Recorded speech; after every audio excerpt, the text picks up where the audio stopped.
عليكم ورحمة الله وبركاته. أهلا بكم النهاردة في فيديو جديد، والنهاردة هنتعلم مع بعض طريقة عمل الجاكيت دوت. والجاكيت ده أو فستان زي ما انت عايزة تعمليه، بيناسب طفل عنده 6 شهور أو طفلة عندها 6 شهور. هناخد مع بعض دلوقتي ونعرف المقاسات مع بعض، تتابعوا معايا.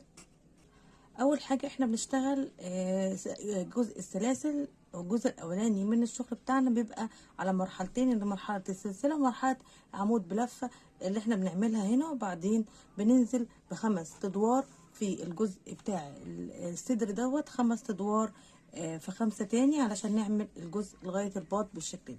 تمام. وبعدين بنقفل الجزء دوت. الخيط اللي بنستخدمه هنستخدم مش خيط هيمالايا ضد الوبر بتاع البيبي. تمام. انا محتاجه 100 جرام شله 100 جرام بحوالي 340 متر. استخدمتها لطفل عنده 6 شهور. انا لو جيت وزودت هنا في الصدر اكتر من الخطوات اللي انا هقول عليها، هيدي مقاس اكبر من كده. تمام. المقاسات بتاعتنا بتاعت الفستان او الجاكيت دوت، من تحت الباط هنا 26 سنتي، من هنا لهنا 26 سنتي. من تحت الباط لغاية تحت هنا 17 سنتي. من طول الكتف هنا، من عند الكتف لغاية تحت خالص 28 سنتي الارتفاع الكامل بتاع انا ببدأ هنا وبشتغل السلاسل بتاعتي، وبعمل 65 غرزة سلسلة. ودي الحاجة الوحيدة اللي احنا بنحسبها. بعد كده الموضوع يبقى سهل ومفيهوش اي حسابات تانية من غير تقسيمات ولا حاجة. 65 غرزة سلسلة بيعملوا بالظبط 29 سنتي. تمام. زائد 3 سلاسل اللي هنعملهم عشان العمود بتاعنا بيلف. هنعمل 65 ونرجع لكم. انا دلوقتي عملت 65، هبدأ اعمل العواميد بتاعتي. فبطلع 3 2 3، وبدخل هنا في اخر واحدة في 65 وبعمل عمود بلف. وهفضل اعمل عواميد كده في كل غرزة معايا اهي، اعمل عمود بلف في على كل الغرز، اعمل عمود بلفة بالشكل ده. دي تاني خطوة. الخطوة الاولانية السلاسل، والخطوة التانية العواميد بتاعتي. ادخل بالشكل ده، اكمل العواميد وهنرجع تاني. انا جيت هنا في اخر عملت غرزة وطلعت بالشكل ده، وخدت الخيط معايا غرزة واحدة بس، وجيت في نفس الغرزة دي عملت عمود بلفة بالشكل ده.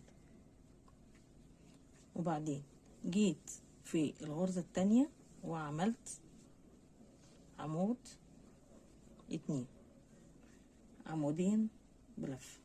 تمام. واللي وراها عمود 1. ده الترتيب اللي همشي بيه، عمودين في عمود، عمودين في عمود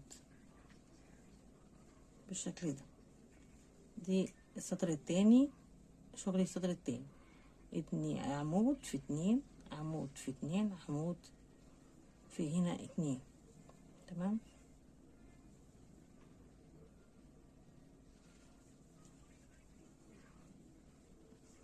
بالشكل ده 2 1 2 1 2 1 بنفس الترتيب داير ما يدور لكل ايه لشغلي مع بعض كده.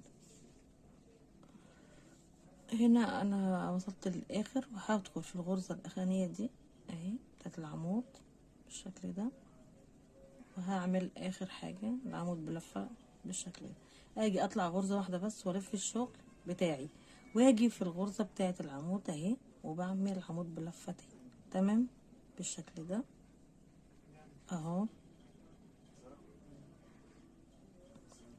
وبعدين باجي على السبعة الاولانية بتاعتي اللي هما الاتنين مع جنب بعض، وبدخل جواهم بينهم وبعمل عمود وسلسلة وعمود تاني. تمام. وباجي على العمود اللي فرداني لوحده وباخده اشتغله من ورا بالشكل ده، واطلعه قدام الابرة واشتغله من تحت كده بالشكل ده. وباجي على الاتنين برضو وادخل في النص واعمل 7 وعمود بلفة سلسلة عمود بلفة تاني بالشكل ده. وبعدين باجي على العمود الفرداني باخده كده من فوق الشغل من تحتي وادخل واعمل عمود كده، واجي على برضو الاتنين وادخل اعمل عمود سلسلة عمود، واجي على العمود لوحده وادخل كده واعمل عمود. وبنفس النظام دوت بشتغل السطر كله. وده تاني سطر في شغلي، سلسلة عمود اهي بنفس النظام ده نفس الشكل كده بعمل السطر كله بشتغله بالشكل ده. واكمل تاني وهرجع لكم عشان نشوف شكل باجي هنا في الاخر وعند الغرزة الاولانية اللي هي العمود الاولاني بعمل عمود، وبعدين بعمل غرزة والف الشغل بالشكل ده وادخل فيها واعمل نفس في الغرزة الاولانية واعمل العمود بتاعي بالشكل ده. باجي اشتغل نفس لقيت عمود من ورا بالشكل ده اهو اللي بارز بتاعي باخده كده بالشكل ده من ورا بعمل كده اهو وبشتغله.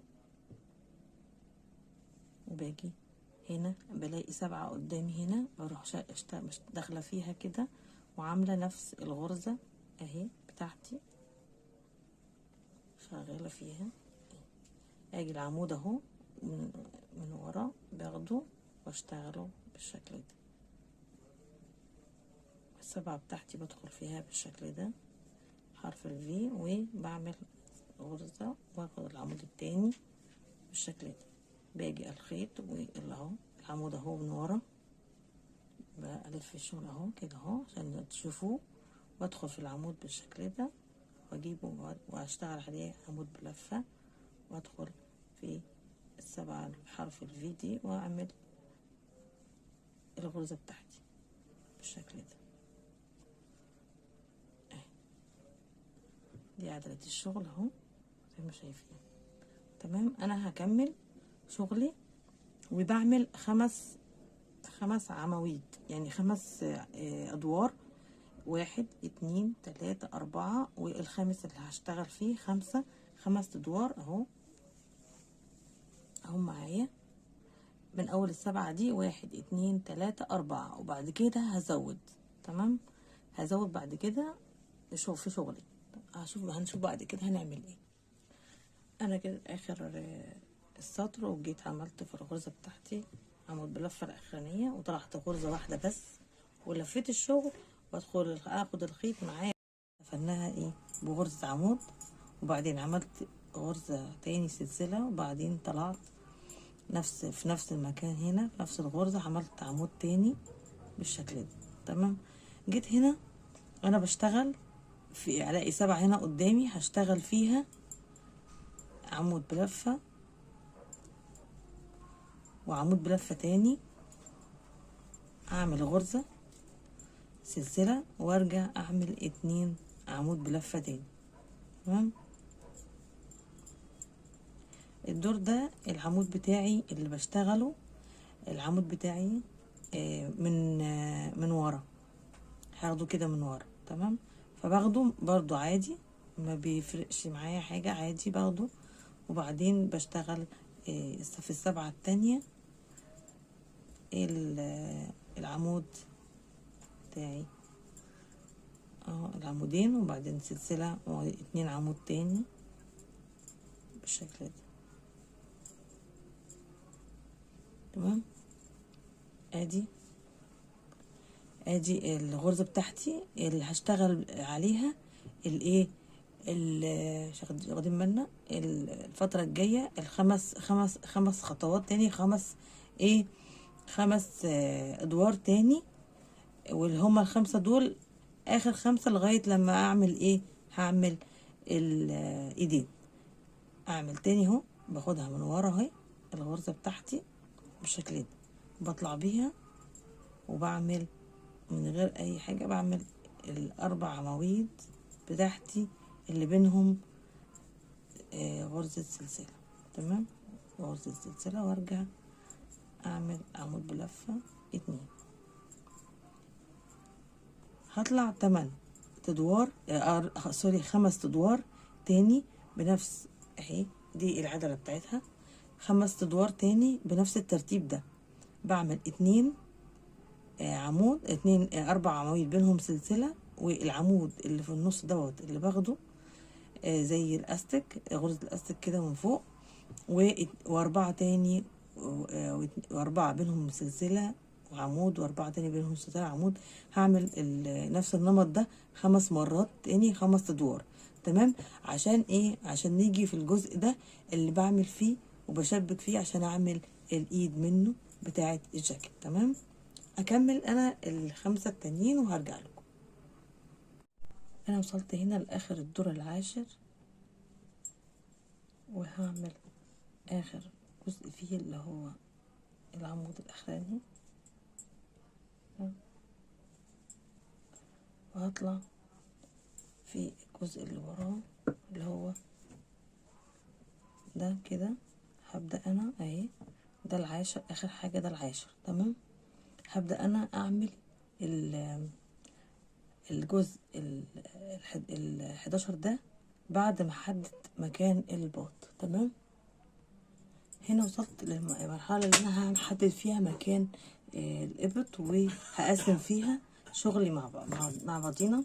انا محتاج 4 دبابيس بلاستيك، فبعد 1 2 3 4 وبعمل علامة هنا، والناحية التانية 1 2 3 4 عمود، وبعمل علامة هنا. باجي الجزء ده 1 2 3 1 2 3 4 5 6 7 8 وبعمل عمود، والناحية التانية 1 2 3 4 5 6 7 8 وبعمل عمود. في العمود ده بحط الدبوس. تمام، نيجي هنا هنبدأ نعمل الدور بتاعنا، وهنبدأ مع بعض. هنزود في الغرز مع بعض، نبدأ الغرزة الأولانية بتاعتنا العمود، وبعدين نبدأ هنا نعمل في الفراغ بتاع الغرزة 3 عمود بلفة، 2 3 عمود بلفة، غرزة سلسلة، وفي نفس المكان 3 عمود بلفة تاني.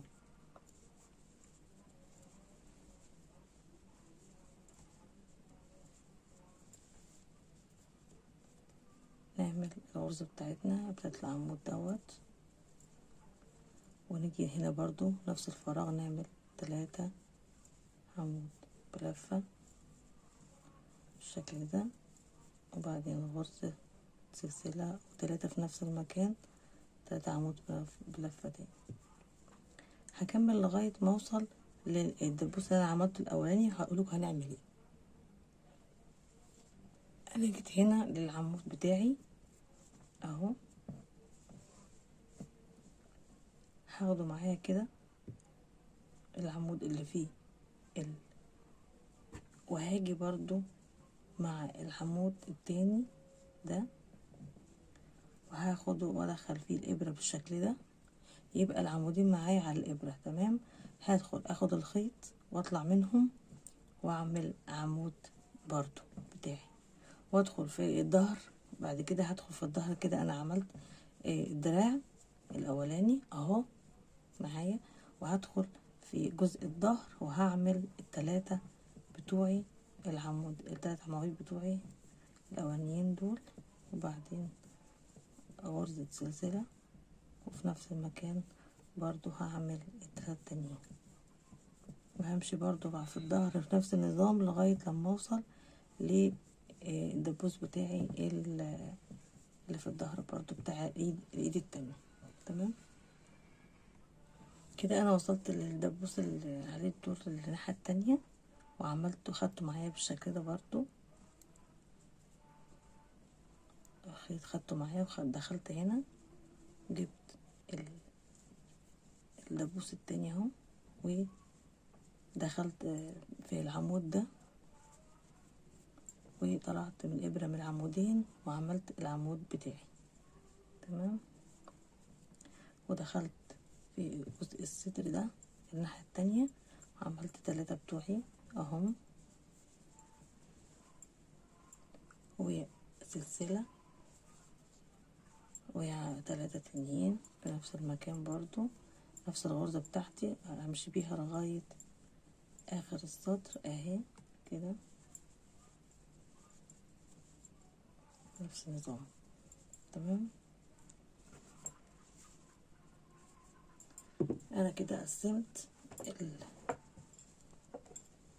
الدراع بتاعي اهو، قسمته لجزئين.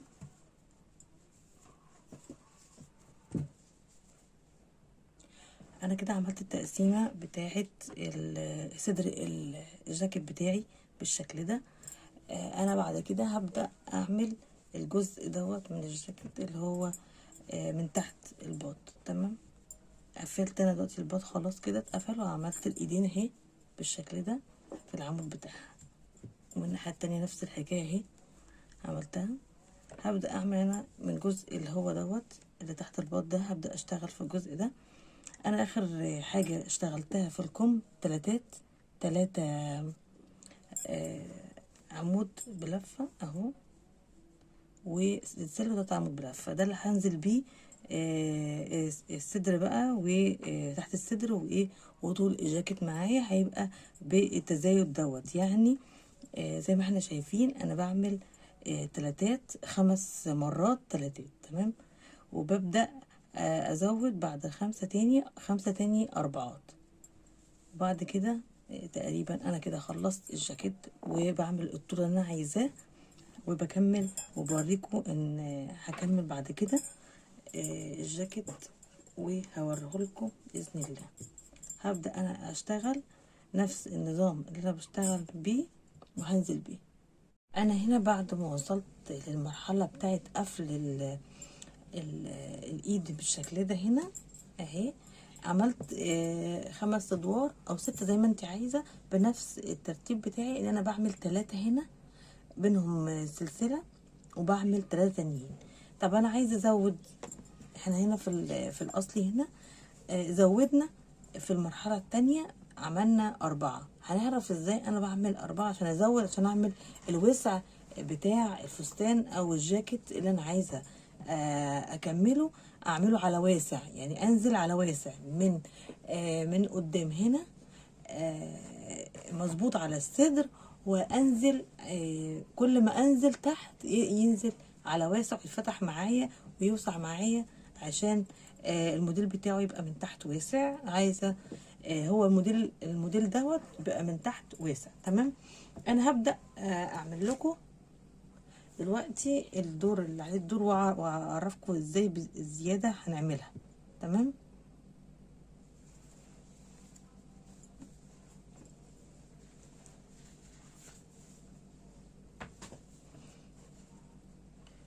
ببدأ أول سطر عملت فيه، اشتغلت فيه أول غرزة اللي هو العمود الأولاني. تمام. بيجي أخد السطر هنا، عندي هنا 3. تمام. هاجي أعمل إيه، هسيب الأولاني وأجي في العمود التاني وأعمل عمود بلفة. سوري، أخلص ده بس الأول. أجي في العمود التاني وأعمل عمود بلفة بالشكل ده، والعمود التاني اعمل عمود بلفة، التالت قصدي. اجي في الفراغ اللي هو الغرزة الواحدة واعمل عمود 2 وغرزة، واعمل هنا 2 في النص. تمام. يعني بعمل في الغرزة اللي انا عملتها في كل المراحل بتاعتي بعمل 4 بينهم غرزة، بين 4 بينهم غرزة سلسلة. تمام. اجي في العمود اللي جنبه واعمل عمود بلفة، واللي وراه اعمل عمود بلفة. يبقى انا كده عملت في كل ناحية 4 اهم، 1 2 3 4 8. يبقى كل مرحلة 8. باجي اعمل العمود بتاعي اللي انا متعودة عليه خلاص كده، خدته من فوق، وبعدين باجي هنا قبل اسيب العمود الاولاني واجي العمود التاني واعمل عمود بلفة، العمود اللي وراه ادخل فيه واعمل عمود بلفة، واجي في الفراغ اعمل 2 عمود بلفة، 1 2 وغرزة السلسلة و2 عمود بلفة، 1 2 والغرزة اهي اللي ورا العمود اللي ورا بعمل واحد تاني تالت، والعمود اللي وراه بعمل رابع. تمام كده، واجي على العمود دوت من فوق من ورا كده اجي الف واخده بالشكل ده. كده انا عملت التزايد اللي انا عايزه اعمله عشان انزل على واسع بالشكل ده، اكمل الشغل بتاعي على واسع، انزل واوسع، هوسع بالشكل ده. تمام، هنا 3 وهنا 3 6. الدور دوت بعد 6 7 ادوار زي ما انت عايزه، الطول اللي انت عايزاه بتحديه بنفسك، وبتعملي الزياده برضو الطول اللي انت عايزاه بتحديه. وانا قلت في اول الفيديو الطول اللي انا عايزاه بالنسبه للجاكيت. تمام، او بلوزه على فكره ممكن تتقفل وتبقى بلوزه، او تعمليها الطول اللي انت عايزاه براحتك. انا هكمل باذن الله واوريكم الشكل النهائي دي. انا كده خلصت تقريبا الجاكيت بتاعي، وهبدا اشتغل اهو، والطول المناسب اللي انا عايزاه بكمل. وكده اشتغلت في الجزء دوت 4 2 في العمود، 2 في العمود دوت الاخرانيين، واتنين والاربعه 2 هنا في العمود اللي ورا دول. في الاربعه دول عملت 2 هنا و2 هنا، وبعد كده جوه الفراغ ده عملت الاربعه بتوعي وبينهم غرزه زي ما النظام اللي احنا ماشيين بيه. زودت 2 في النص تاني غير اللي ايه النظام بتاعي الاولاني، يعني كل التزايد في الجزء دوت. تمام كده، اجي اعمل اللي هو ايه طرف الشغل بتاعي اللي هو هعمل فيه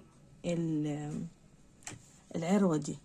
تمام، بتاعتي باجي عند اخر الشغل هنا، بدل ما الف وامشي كده لا بدخل بالشكل ده.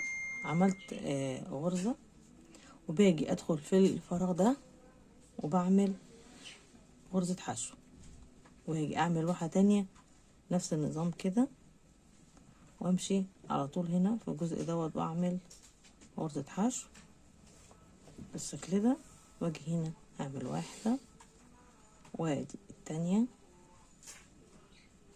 واجي هنا في الجزء دوت واعمل واحدة تانية بالشكل ده.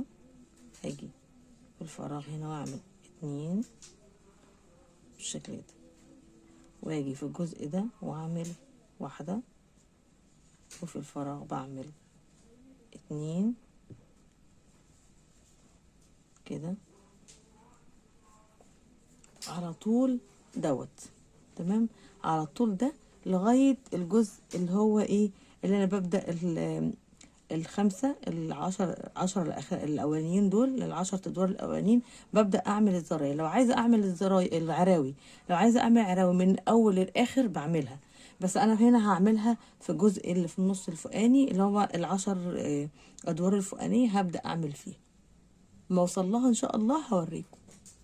أنا هنا وصلت للدور العاشر، بدخل أعمل الغرزة هنا، وفي الجزء ده بطلع 1 2 3 4 على قد حجم الزرار بعمل الغرزة 5 6. اشوف كده مناسب خلاص، اجي في نفس المكان واعمل غرزة حشو، واجي اطلع تاني وادخل بالشكل ده اعمل. تمام، باجي في نفس هنا المكان واعمل غرزة 1 2 3 4 5 6 مثلا، واجي هنا في نفس المكان بتاعي اللي طلعت منه بالسلاسل اعمل غرزة حشو تاني، وامشي بنفس الطريقة كده وكده اهو. عايزة اعمل هنا ادي 1 2 العدد اللي انا عايزاه بقى. 1 2 3 4 5 6. لو عايزة اعملهم 3 اعملهم 3 2 2، اي عدد انت عايزاه، يعني 2 زرار 3 زرار اهي بالشكل ده، والحجم اللي انا عايزاه. تمام. 2 3. واجي اعمل سوري غلطة هنا، برجع واعمل غرزة الحشو بتاعتي اهي، وهنا كمان واجي اعمل هنا اهي 3.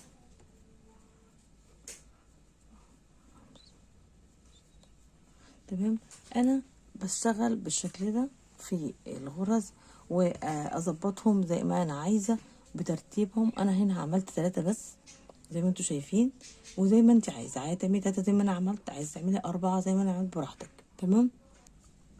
انا هنا وصلت لاخر الركنه بتاعتي في الاول شغلي، وباجي اعمل في الغرزه دي اهي، اعمل غرزه حشو واعمل غرزه حشو تاني، بس قبل ما اعمل غرزه حشو تاني هطلع 5 1 2 3 4 5 عشان اعمل العروه بتاعتي، واجي اعمل غرزه حشو في نفس المكان، واجي اروح ماشيه بالعرض تاني عند الرقبه كده في الغرزه دي اهي، واروح واخده غرزه حشو بالشكل ده، وامشي بقى ايه في الغرز بتاعتي بتاعت العواميد اهي، واعمل غرزة حشو عشان اوصل ايه للجزء التاني، الركن التاني من ايه من الجاكيت اللي هو ده. تمام. بمشي بخطوات متساوية في الغرز، كل غرزة عندي هنا بدخل فيها اهي واعمل سوري كاميرا، اعمل غرزة حشو بالشكل ده، بعمل غرزة حشو في الاجزاء دي اللي هي ايه حوالين الرقبة العواميد الاولانية. تمام. وانا عملت هنا العروة بتاعتي، واجي اعمل غرزة الحشو بالشكل ده، امشي بيها لغاية لما اوصل الناحية التانية اهي بالشكل ده، هتبقى معايا همشي بيها على طول الرقبة لغاية لما اوصل للمنطقة الحتة ديت الناحية التانية. تمام. انا جيت اهي في الركن التاني من الجاكيت، وهعمل غرزة الحشو بتاعتي اللي قبل الاخيرة كده، وهاجي في الغرزة اللي في الركن اللي هي الأخيرة دي، هدخل في الخيط بالشكل ده اهي، وهعمل واحدة تانية عشان ألف في نفس المكان، هعمل واحدة. تمام. اجي هنا في الفراغ ده العمود ده هنا هعمل 2 غرزة حشو بالشكل ده، واجي في الغرزة هنا اعمل واحدة، واجي في العمود التاني اعمل غرزة، وفي الغرزة اللي هي غرزة الحشو دي اعمل غرزة تاني موجودة هنا قصدي، والغرزة دي اهي واحدة. اجي هنا في العمود ده اعمل 2 كده، وفي المكان هنا اهو اعمل غرزة واحدة، بعدين غرزتين بالشكل ده اهي، وبعدين في الجزء ده واحدة، وهكذا لغاية لما اوصل لاخر الايه الجاكيت، واقطع الخيط بعد كده. خلاص يبقى كده خلصت الجاكيت. انا كده خلصت الجاكيت وعملته واطوال اللي انا عايزاها بالظبط زي ما انا عايزه. ممكن اطول على فكره الطول اللي انا عايزاه، اطوله براحتي. الطول دوت متروك ليكي، لو انت عايزه تحبي تكبري اكتر من كده تطوليه، قصدي اكتر من كده تطوليه. بس ال65 مناسبة لسن 6 شهور، 65 غرزة السلسلة مناسبة 6 شهور. لو الصدر هنا معاكي طلع واسع شوية، على فكرة ممكن تعملي اختصار للغرز، وانا قبل كده عملته في فيديوهات تانية.